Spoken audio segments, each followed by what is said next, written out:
পাকিস্তানের 51টি জায়গায় একসাথে আক্রমণ করেছেন বালোচ মুক্তি সেনাবাহিনী। আর আমাদের দেশের প্রধানমন্ত্রী যুদ্ধবিরতি ঘোষণা করে মহান এক বীরত্বের পরিচয় দিলেন। আবার তিনি কি করলেন?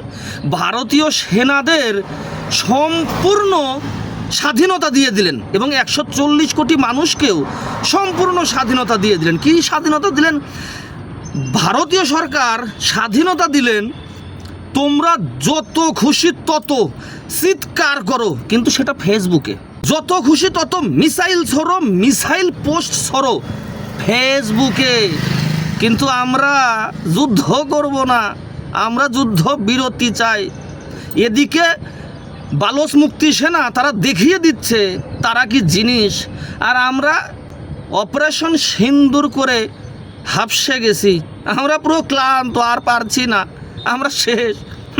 আমরা মুখেই শুধু হ্যান কারেঙ্গা ত্যান কারেঙ্গা কুছ নেই হোগা, আমরা কিছুই পারি না। আমরা মুখেই পারি, আমরা ওই ফেসবুকে পারি, তার বেশি কিছু পারি না। নরেন্দ্র মোদী প্রমাণ করে দিল আমরা সত্যি কাপুরুষ, আমরা যুদ্ধ করতে পারি না, আমরা মার খেতেই পারি। হ্যাঁ, ভালো, খুব ভালো।